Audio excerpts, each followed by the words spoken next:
hastening the appearance of our 12th Imam sallallahu ala Muhammad wa ali Muhammad.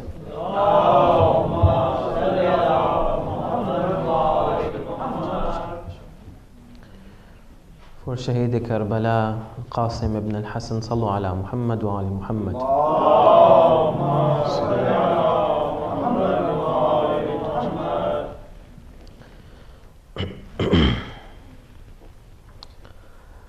أعوذ بالله من الشيطان الرجيم بفضل الله بسم الله الرحمن الرحيم لا حول ولا قوة إلا بالله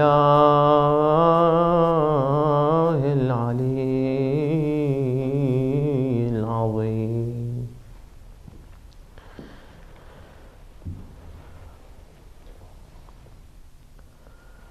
صلى الله عليك يا سيدي يا رسول الله. صلى الله عليك وعلى آل بيتك المظلومين المعصومين. لعن الله الظالمين لكم من الأولين والآخرين. صلى الله عليك يا سيدي ويا مولاي يا أبا عبد الله.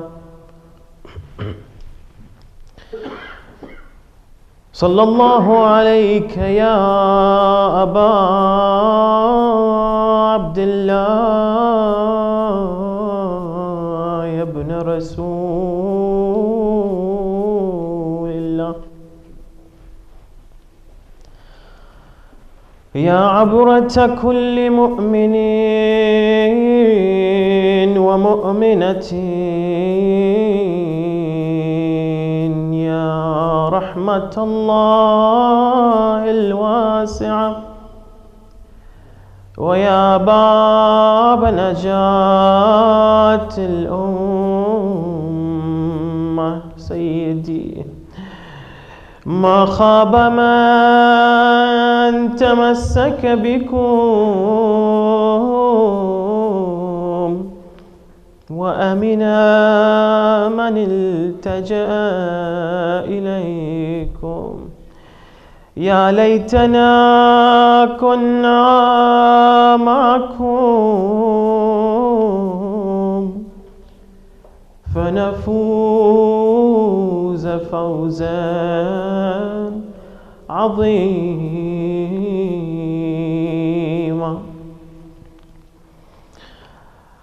قسم الإله الرزق بين عاظمين، لا رزق أعظم من مصيبة قاسمين.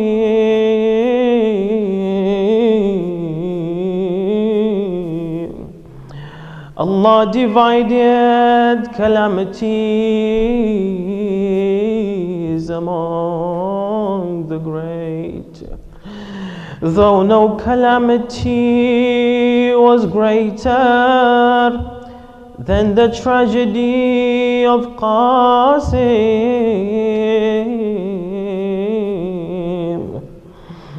With a Hassani appearance and a Muhammadi Mudari lineage, he was from the progeny of Hashim.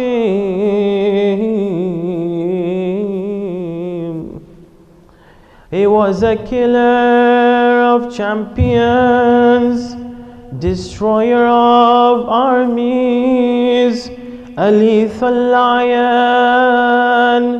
With Haydari force he defeated brave warriors. He destroyed them with his Hashimi strength. However, on the day when he fell to the ground with broken ribs under the hooves of the animals, he called out to his uncle, "O Hussain," complaining in pain, his tongue shaked in thirst. Al-Qasim stretched his legs for the final farewell to his grandfather. May Allah help your heart, O Hussain. As my Imam looked to Al-Qasim, he was a youth who had barely reached his 20s. It is as if my Imam says in his heart, "O Qasim, I fear that I may see you lying on the plains of Karbala, and on the ground of Karbala my fears have come true. O Qasim, I see you lying before me. O Qasim, I do not want to remain in Karbala after you. May I have died before seeing you, my dear O Qasim, laying as such between rock and sand, covered in your blood, O Qasim." What did Ramla have to say, his mother? When she saw her son, she cried, saying, "Oh my heart, O light of my eyes, you have left behind a desperate and grieving mother who is afraid and has no protector. O my son, O Qasim, how is it that you die of thirst on the bank of Furat and I drink cool water? You have left behind a mother, O Qasim, who will count the days until she sees you again. لا حول ولا قوة إلا بالله العلي العظيم. وسيعلم الذين ظلموا أي منقلب ينقلبون والعاقبة للمتقين. To hasten the reappearance of our 12th Imam, صلوا على محمد وآل محمد.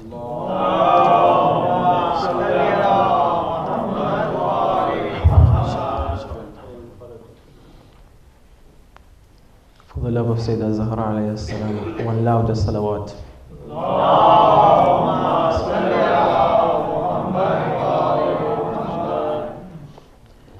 Allah Azza wa Jal says in the Holy Quran, Bismillahir Rahmanir Rahim, إني جاعل في الأرض خليفة قالوا أتجعل فيها من يفسد فيها ويسفك الدماء ونحن نسبح بحمدك ونقدس لك. صدق الله العلي العظيم. As I continue to talk about the reformer, or Imam Hussain alayhi salam,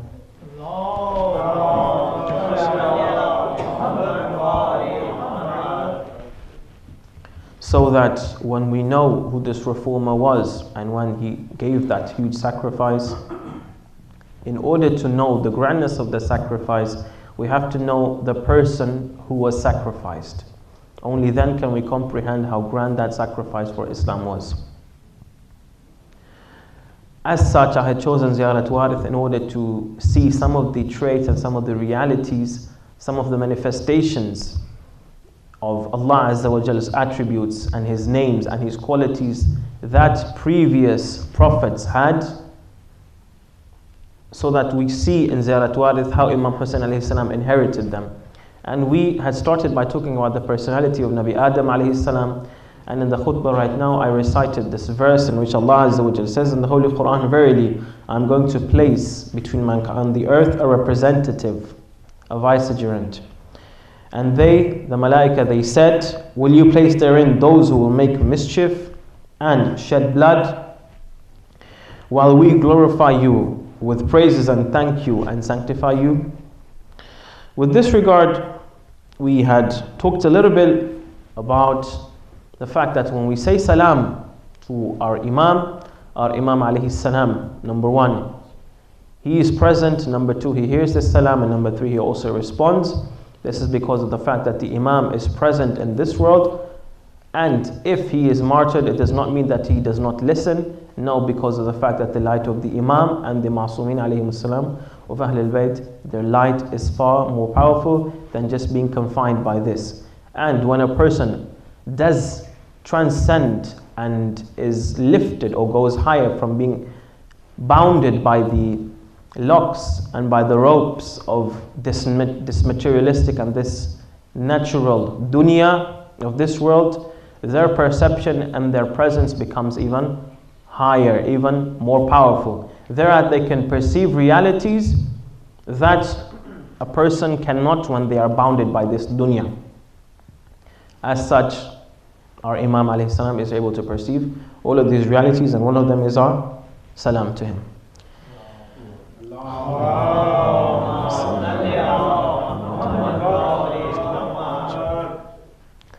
We had stopped when we're talking about the kind of wiratha and the kind of inheritance that Imam Hussain alayhi salam inherited from Nabi Adam alayhi salam, and thereat we had asked the question that, is it that our Imam has inherited materialistic or material possessions just like normal inheritor may inherit from their deceased relative, according to the different layers of inheritance?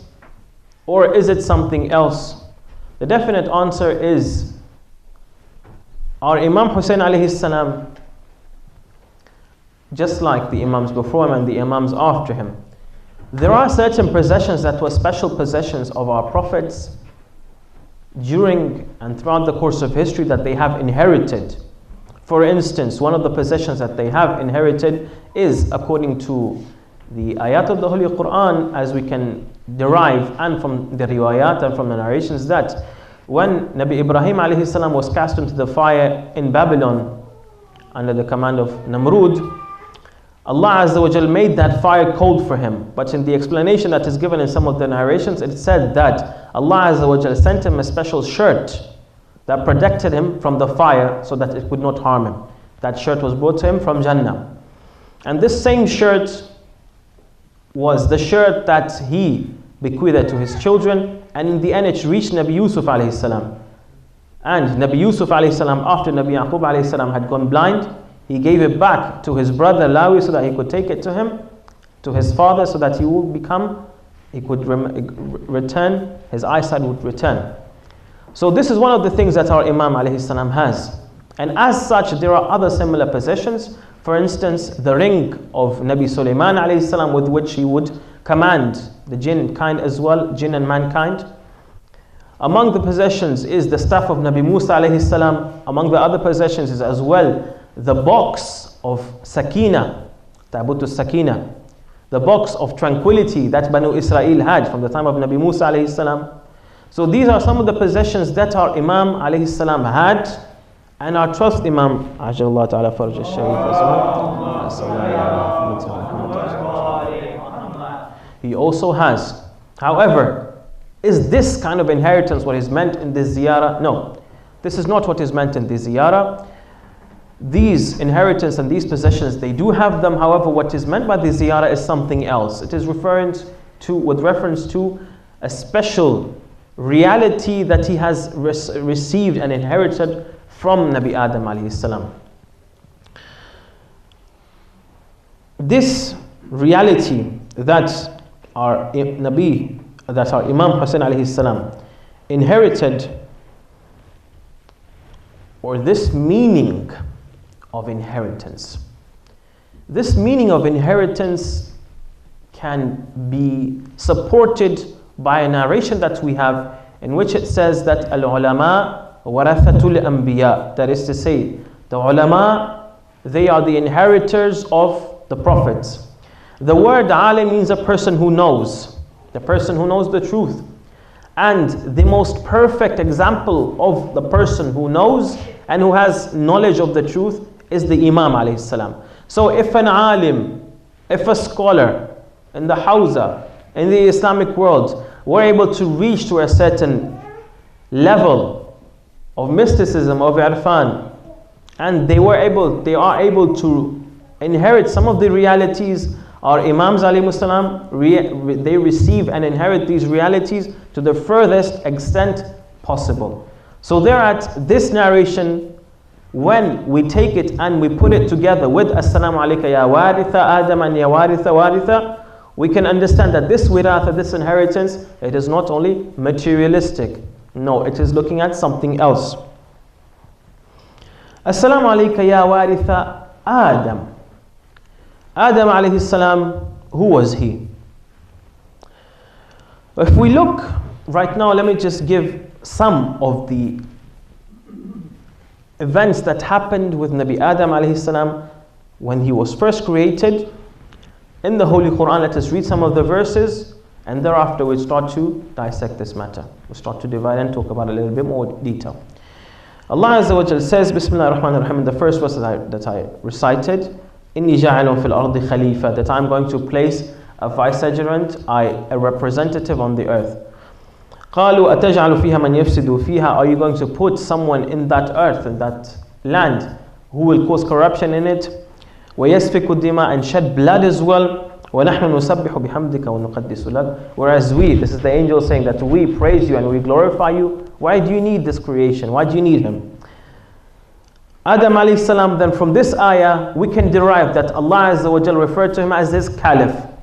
So this is one of the things, or one of the answers to the question that who is Adam. Number one, he's the caliph of Allah Azza wa Jal. Number two,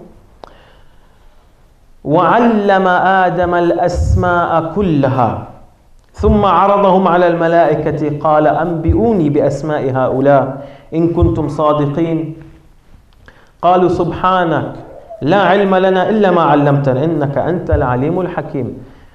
And he taught, Allah Azza wa Jal says, he taught Adam all the names of everything, then he showed them these realities, these things that he taught Adam's the name of. He showed them to the angels and he told them, tell me the names of all of these if you are truthful. The angels said, glory be to you, we have no knowledge except that which you have taught us. Verily you are the knower, the wise. So Adam alayhi salam, from these two verses we can understand and derive that he is the one, or he is the human being, or he is the spirit or the soul to whom Allah Azza wa Jal taught these names.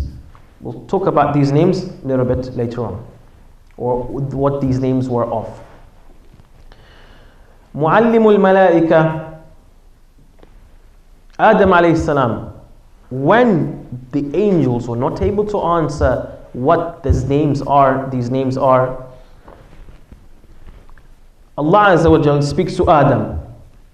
قال يا آدم أنبئهم بأسمائهم, teach the malaika those names.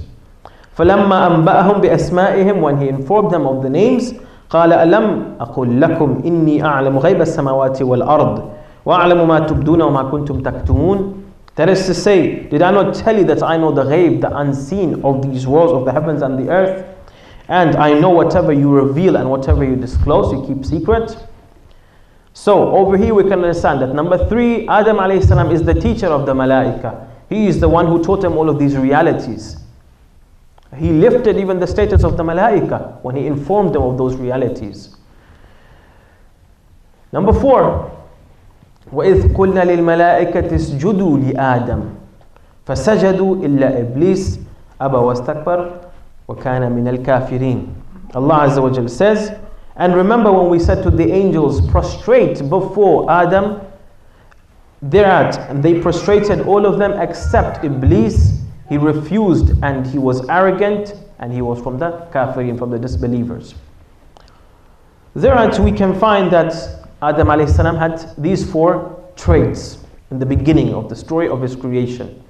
So number one, he was the Khalifa. Number two, he was the one whom Allah Azza wa Jal taught all of these names. Number three, he was the teacher of the Malaika. And of course, this led to number four, because of the fact that he was the grandest of creations of Allah Azza wa Jal, that the Malaika should prostrate to him. They should show their inferiority to Adam alayhi salam. He was a higher creature. So thereat we can derive that our Imam Hussain alayhi salam, no salawat,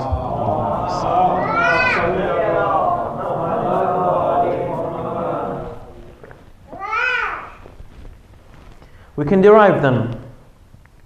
Our Imam alayhi salam, he was the Khalifa of Allah Azza wa Jal. Number two, he also was taught these realities and these names. Number three, he was also the teacher of the Malaika. And number four, he was also looked and noticed, taken into consideration when that sajda was done. A question now comes over here, that when Allah Azza wa Jal, in the first verse that I read, that when He created this Khalifa, this representative of His, why did the Malaika, why did they oppose? Why did they oppose to this creation? Now this is actually going a little bit away from the main discussion itself, but it is related, and this is a matter that many people have a question with regards to. They don't know what the correct answer is. When we talk about history, anthropology, and we talk about Quranic history, there is always a question that comes to people's mind. Okay, right now scientists are uncovering, they're discovering in archaeology remains of humanoids or human man-like creatures from many thousands of years, maybe even millions of years. Recent, or not very recently, or the most recent discovery of the oldest remains of a human beings are dated to 4 million. These remains are 4 million years ago. That is to say, these are the oldest remains of a human being with our kind of skeleton, etc. And it is very similar to us, it's like a human being. So at this point, this question can be answered. One of the opinions of the ulama is that these malaika, when they were opposing to Allah Azza wa Jal, are you going to create in the earth someone who's going to cause corruption and is going to shed blood? This is because of the fact that the malaika had seen such examples in history. Allah Azza wa Jal had created creations that were similar to us. And because of these traits that they bore, the malaika thought that this Adam is going to be the same way. However, Allah Azza wa Jal told them, no, this one is higher than all of them. I'm going to give him intellect, aql, and existential truths. These asma, these names, thereat he's going to be better than them. Now, this opinion is aided and supported, consider the fact that there were other creations before us. And one of the questions to Sheikh Baqir al-Irawani, one of our mujtahideen, one of the teachers in the Hawza, he answers that there are narrations that are narrated that before our Adam there were 1,000 and 1,000 Adams before them. And we have other narrations as well that before Insan there were other creatures that were referred to as Nasnas, other creatures as such. And we also have narrations that just like these stars that you see, in them are Musa's like your Musa and Ibrahim's like your Ibrahim. So we have such narrations. Now in these narrations, this is said that before Adam alayhi salam there were creations. In Tafsir al-Mizan, al-Alama Tabtabai, he solves this problem. He says that those creatures before Adam alayhi salam, these creatures were like human beings. However, they were different to us in the sense that they do not have this aql that we have. They lived for maybe tens of thousands of years, maybe hundreds of thousands, maybe even millions. However, they do not bear the same aql that we have today. Thereat, those creatures, they did not have that responsibility that we have. It becomes wajib at the age of 15 lunar years that a boy, for example, should perform salah, etc., etc. They do not have the same responsibility. They were creatures, however, they were closer to animals. They were creatures, however, they were more closer to animals. They were not like us. And as a result, if you notice right now that human history, written human history, or even engraved, this only began 5,000 or 6,000 years ago. When our Adam alayhi salam was created, all of those other creations that resembled us, they had gone extinct. Allah had destroyed them, or they went into extinction by themselves. In the end, they were not there, they were not present. So when our Adam was created, we were by ourselves. This is the only human species. And a thing or a matter, a fact that may also support this opinion is the fact that written history, which also means that there was intellect in those people who were writing these matters down. These only started 5,000-6,000 years ago. From when Allah Azza wa Jal created this creation that has this intellect. Otherwise, had those people, had that creation had intellect as well, then it would have been natural for history in this sense, not only just maybe some paintings, but history, not cave paintings only. And even these cave paintings, sometimes there are questions with regards to the dating. Maybe this was also from the time of our Adam alayhi salam. However, even let's say that this is before our Adam alayhi salam. History like this, like it is written, like it is known right now, it's only started during our time. Now, in the end, when Allah Azza wa Jal created this Adam, the Malaika, they had this opposition, they had this question, this objection, they said, that this creation is going to cause all these problems. Just to add one small piece of information, according to our Islamic history, our ulama do not put more than approximately 8,000 years of space between us and Nabi Adam alayhi salam. That is why when you go to different civilizations, when you go through different nations that lived, all of them lived the event of Nabi Nuh alayhi salam of the ark in a very lively way. That is to say, all of them knew about it, as if they had heard about that. It was not very distant from them. Most of them, they knew about it. Anyway, continuing on.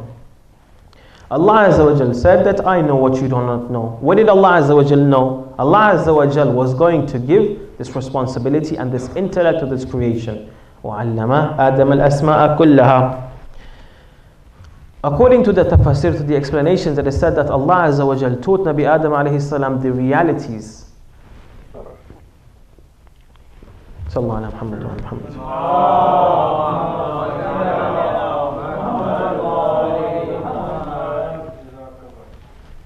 Allah Azza wa Jal taught Adam alayhi salam existential truths. What does that mean, Maulana? It's a really difficult term to understand. Existential truth, that means that whatever is in the heavens, whatever is in the higher realms, whatever is in the samawat, and whatever is on the earth, Nabi Adam alayhi salam knew that what it was. He had this knowledge. For example, this creature is as such, and it does 1, 2, 3, it lives 1, 2, 3. Nabi Adam alayhi salam was taught that. Okay, Maulana, is it possible that Nabi Adam alayhi salam was taught all of this that would have taken thousands of years? No, it does not need thousands of years actually. Knowledge is taught to a human being in two ways. You can either go to a school, you can either go to university, you can study for a few years, and you can acquire knowledge. This is called acquired knowledge. There is another form of knowledge that Allah Azza wa Jalla gives to each and every one of us. For example, just like the anger that you may feel, or the pain, or the distress, that feeling of yourself, your perception of yourself, this is a form of knowledge. This form of knowledge is called an innate knowledge.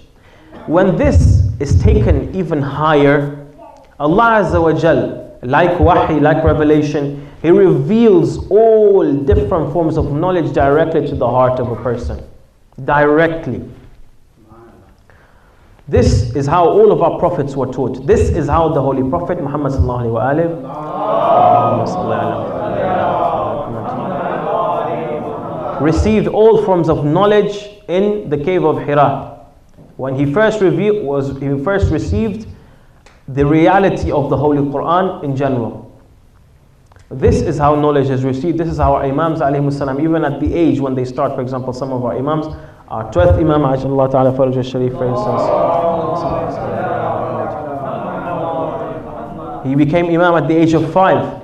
How is it possible? Because of the fact that all of this knowledge was revealed unto him in this way. And this is not something that is only left, let's say, for the Masumeen. There are many events many people in history who have received knowledge in this way. One of the examples is a shepherd who used to live in Iran. He's buried in Qom, outside the shrine of Sayyidina Masum alayhi salam. Allahumma salli ala. This shepherd, he used to have a flock of sheep and goats, etc. However, he was extremely careful and cautious about zakat. He used to always give zakat at its time, sadaqat, etc. He was a pure person. However, he was illiterate. He did not know how to read and write. One day, he was performing ziyarah in one of the shrines of the Imam Zadigan, that is to say, some of the children of the Imams. Some of the children of the Imams, they had really high personalities and they were really spiritually pure. They had karamat and miracles of their own. So he was in the shrine of one of these. He was performing ziyarah, etc. According to his own understanding, and he fell asleep. All of a sudden he sees in his dream some people with an awe-inspiring appearance, with a light, with nur coming to him. One of them was a man. He comes to him and tells him, you see this writing that is written, it was ayat engraved in the shrine. You see all of this writing that is written, read it. He responds, I don't know how to read. He said, read it. I don't know how to read. He says, okay, I'll teach you to read with me. He recited these ayat with him. When he woke up, he found himself that he knew all of the Quran by heart. He started to recite some of the verses, found that I know what's following. Even though he is still illiterate, he did not know how to read and write. His friends, when he recited for him, they were amazed.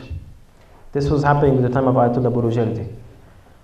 So, the Maraja heard of his story. They asked for him to come in their presence, one Marja after the other.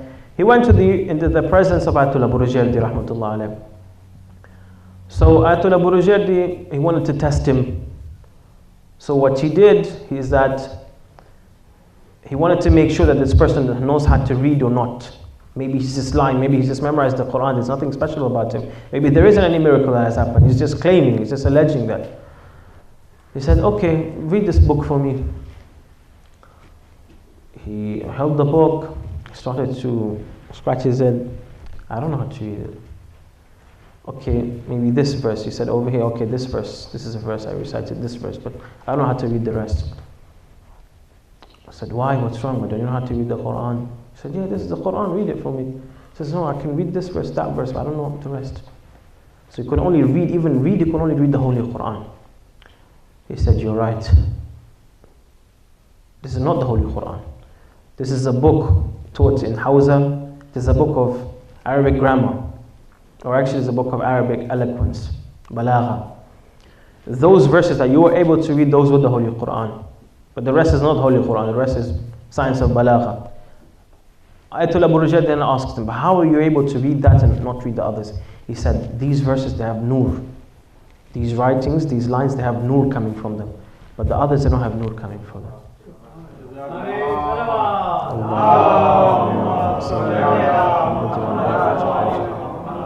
So this is possible. And this is how Nabi Adam alayhi salam, he was taught all of these names by Allah Azza wa Jal. When Allah Azza wa Jal says in the verse, again I said all of the realities, وَعَلَّمَ آدَمَ الْأَسْمَاءَ كُلَّهَا, all of them, all of the realities that are there. And so thereat we can see that Imam Hussain alayhi salam also received these realities, all of them, he inherited them from Nabi Adam alayhi salam. After that, Adam alayhi salam was presented before the Malaika.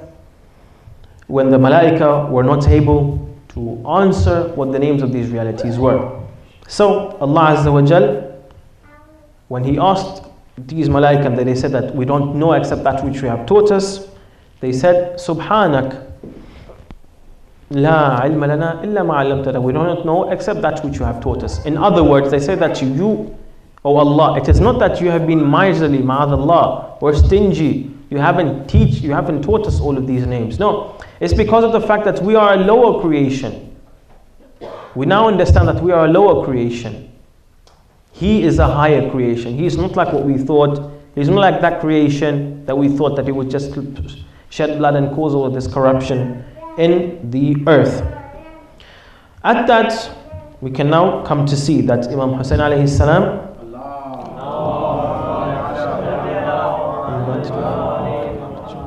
he then was a manifestation of that example of Nabi Adam alayhi salam. He had all of this. He had all of these names. He was a Khalifa of Allah Azza wa Jal, and he was also greater than the Malaika. Over here, the Malaika, just to add something really, a short point before continuing, is that the Malaika said that are you going to create in the earth a creation, etc. Whereas we do your tasbih and taqdees, we glorify you and sanctify you and recite your praise. According to our narrations, it is said, now I want to try and bring a point over here to show that it is not only that Imam Hussain alayhi salam received and inherited all of these traits from these personalities, no, except for the Holy Prophet and Amir al-Mu'mineen alayhi salam.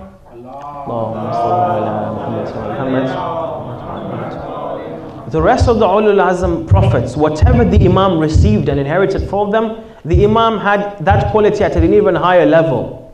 So when Nabi Adam alayhi salam was created and they said that we were doing the tasbih before, this same tasbih was taught to them by the Haqiqa al-Muhammadiyya, the Nur of Muhammad wa Ali Muhammad.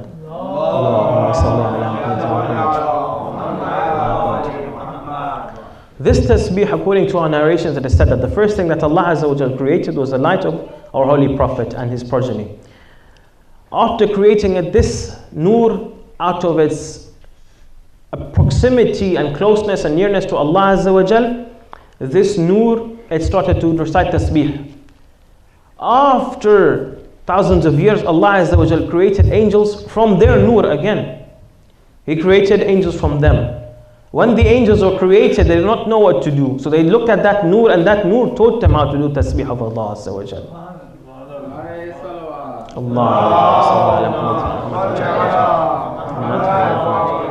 So it is correct that Imam Hussain alayhi salam inherited that knowledge, that position of Khilafah, but it is also true that before even Adam alayhi salam started to do tasbih, and even the angels started to do tasbih, the Imam and that light, it taught that tasbih to the angels in the beginning.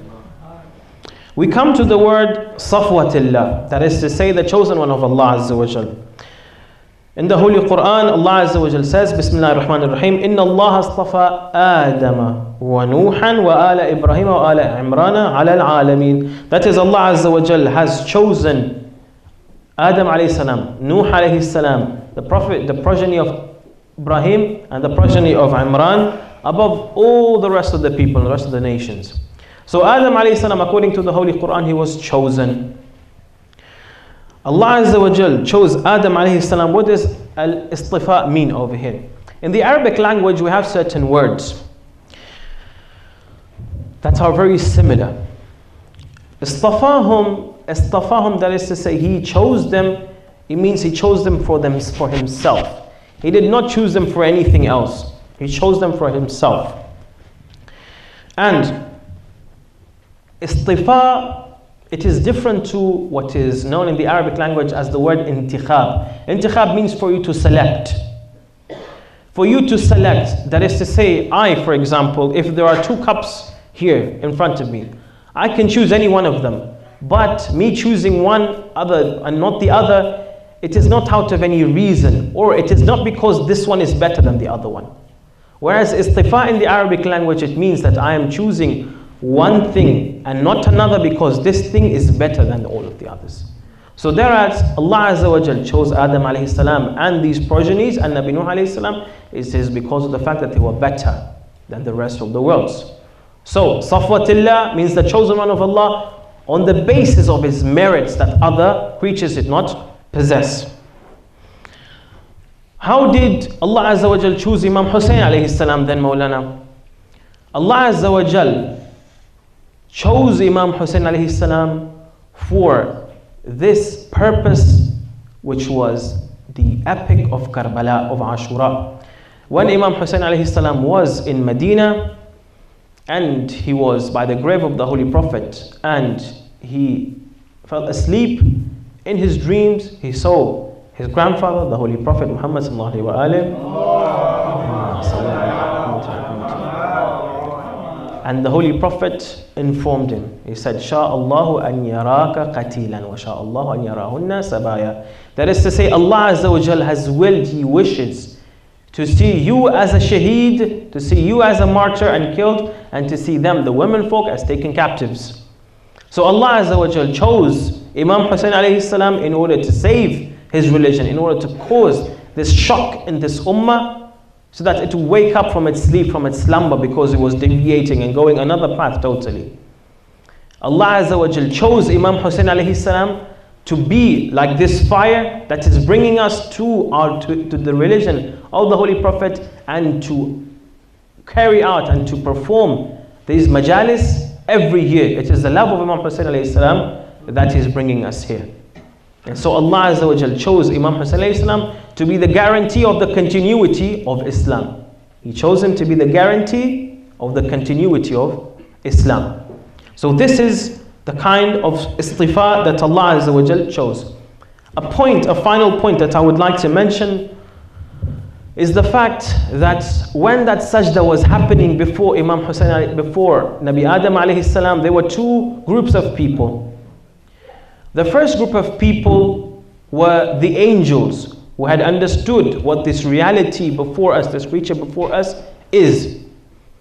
These people who were the angels, they performed sajda. They confessed that this creation that Allah has created is higher and better than us. However, in the opposite, on the other side, you had another group, which was at that time Iblis and Shaitan himself, who was arrogant, proud, materialistic, self-conceited, and did not perform the sajda. What about Imam Hussain alayhi salam? He also had these groups of people. In the uprising of Imam Hussain alayhi salam, the first group of people were his companions, those pious people who went until their ends and they met their deaths because of the fact that they believed that this person who is with us and he is calling us to this message, this person truly is the best of creations. He is the inheritor of the Holy Prophet, he is his grandson, and he is truly the Khalifa and the Imam. Whereas that other group, the Umayyad camp, and all the others who are like them and did not come to the Imam's aid, these people, they are Hizb al-Shaytan. They were Hizb al-Shaytan. They were the continuation of Shaitan and his party, and all of the qualities that Shaitan, la'natullahi alayh, stands for. As we go to Karbala, in these hours that Imam Hussain alayhi salam, these tough hours that our Imam alayhi salam was facing, we find that all of the companions of my Imam alayhi salam, all of them, they had become martyrs. We find that many of the Ahlul Bayt alayhim salam had also become martyred. Ali al-Akbar alayhi salam was martyred. Aun and Muhammad had been martyred. The brother of Al-Qasim alayhi salam was also martyred before him. After the companions and some of Ahlul Bayt alayhim salam were martyred, Al-Qasim alayhi salam, the 14-year-old son of Imam Al-Hasan alayhi salam, he came to his uncle seeking permission to go and fight, to go and spill his blood in the way of Islam, to protect his Imam, to protect the women folk of the Holy Prophet. My Imam Hussain alayhi salam looked at Al-Qasim. He embraced Al-Qasim and he kissed him. He tells him, "Oh Qasim, you are the remaining trace of my brother Al-Hassan. You remind us of Al-Hassan. Whenever we look at you, you remind us of him. Oh Qasim, if we let you go, you are the only memory of Al-Hassan alayhi salam with us. Whenever we wanted to look at him, we would look at you." Al-Qasim alayhi salam, he was extremely saddened by these words. He saw that his uncle is not giving him the permission. Al-Qasim alayhi salam goes to his mother. He tells her, "Oh mother, oh my dear mother, I just saw Al-Akbar, he was martyred, whom he grew up with. However, my uncle is not giving me permission to lay down my life for him." Al-Qasim alayhi salam, when his mother sees him, she tells him, "Oh my son, I will give you the will of your father. Look at it and read it." Al-Qasim alayhi salam opens the letter of his son, of his father. What does it say? It says, "Oh my son, oh Qasim, on the day of Ashura, if you see your uncle Imam Hussain is by himself, do not hesitate to come to his aid.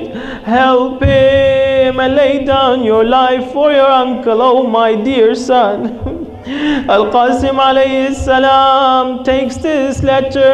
He was extremely happy. He takes it to his uncle Imam Hussain alayhi salam.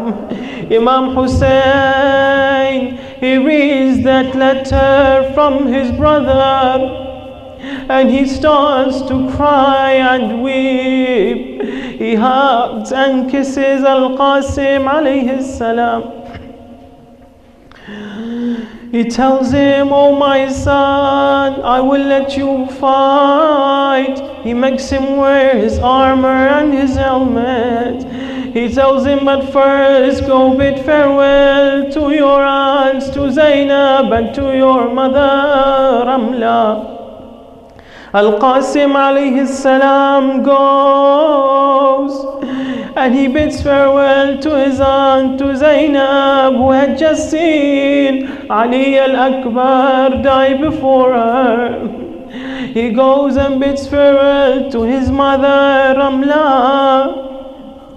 I can imagine the words in Ramla, in her heart. She says to her son, "Oh my son, I have kept you for this day. I have kept you for this day. Do not disappoint me in helping your uncle." What does Al-Qasim have to say? He says, "Oh my mother, please do not forget me. Oh my mother, do not forget me. Do not forget me that I'm thirsty." So always remember me when you drink water, oh mother, I have died thirsty. Al-Qasim alayhi salam, he leaves the tent and climbs the horse. He goes to the battlefield reciting poetry. He says, "If you do not know me, then I'm the son of Hassan, son of the Prophet Mustafa and Mu'taman. This is Hussain, head like a captive hostage. Between people I pray, never drink from the clouds any rain." Al-Qasim rides into the battlefield. He kills many, and as he fights, his sandal lace becomes loose. Al-Qasim, because he was so brave, he does not care even if there are enemies around him. He starts to fix it, and all of a sudden, one of the Mala'in, Amr al-Azdi, he says, "I'm going to deprive his uncle from him." He comes to Al-Qasim, and he strikes him with the sword on his head. He splits the head of Al-Qasim, who falls down to the ground, and he cries, "Oh uncle, help me, oh Hussain." Imam Hussain alayhi salam comes to Al-Qasim and he cries. He comes to Al-Qasim alayhi salam and he puts his hand under Al-Qasim. He hugs him and he tells him, "Oh my Qasim, it is very hard by Allah that you call to your uncle for help and he is not able to help you." And there in the hands of my Imam, Al-Qasim passes away. He goes to his grandfather. Inna lillah. Imam Hussain alayhi salam brings Qasim to the tent of the shuhada. With his legs dragging, he places him beside Ali al-Akbar. Imam Hussain alayhi salam starts to look at these two youth of Karbala. For a few minutes he looks towards Ali al-Akbar and then he looks towards Al-Qasim. Ramla comes, she looks at her Qasim, she tells him, imagine a mother seeing the dead body and the split head of her son. She tells him, "Oh Qasim, I have come to smell you. Oh Qasim, I have come to wash your wounds with my tears. Oh my son, you have left a mother alone. Oh my son, I don't have any hope for this life. Oh son, you have left a mother in pain and grief. Who will watch the stars of the skies and count her days. Inna lillahi wa inna ilayhi raji'un. وسيعلم الذين ظلموا آل بيت محمد أي منقلب ينقلبون والعاقبة للمتقين يا Allah. Oh Allah, hasten the appearance of our 12th Imam, Ya Allah. Oh Allah, make us among the soldiers and the companions of our 12th Imam, Ya Allah. Oh Allah, grant us his satisfaction and his dua for us, Ya Allah. Oh Allah, accept our a'mal and forgive us our sins, Ya Allah. Oh Allah, those among us in this majlis, all of us, all the mu'mineen who have hajat, fulfill the hajat for them, Ya Allah. Oh Allah, those who are deprived and those who are afflicted with the bala, oh Allah, raise these balas from us, oh Allah. Oh Allah, those of us and those from the Shia of Amir al-Mu'mineen alayhi salam who are deprived of children, oh Allah, grant them children, Ya Allah. Oh Allah, those sick of us, oh Allah, grant us a speedy and a hasty shafa, oh Allah. Oh Allah, protect our Maraja, Ya Allah. Oh Allah, protect the Shia of Ali bin Abi Talib alayhi salam and all the different countries of the world, in Pakistan, Afghanistan, Syria, Iraq, in Yemen, in Bahrain, and in Lebanon, oh Allah. Oh Allah, protect our Maraja, oh Allah, send the thawab of that which we have recited along with Surah Al-Mubarakat Al-Fatiha and Allah salawat to our mu'mineen sallallahu ala Muhammad wa ala Muhammad.